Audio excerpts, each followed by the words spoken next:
আজ আমি প্রমাণ করব যে পড়াশোনা করে কোনো লাভ নেই। তো প্রামাণ্য বিষয় পড়াশোনা সমান ফেল। তো অঙ্কটা করছি দেখুন।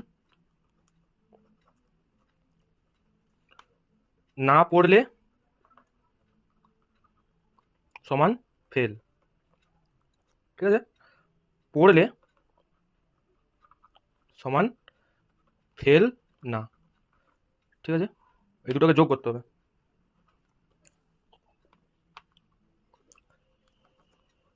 না পড়লে প্লাস পড়লে সমান ফেল প্লাস ফেল না। তো এটা বাড়ালো যোগ করার পর। অতএব এই দুটো থেকে কমন হবে পড়লে, ঠিক আছে? পড়ে থাকলো না, আর এখানে কিছু পড়ে নেই, সমান 1, ঠিক আছে?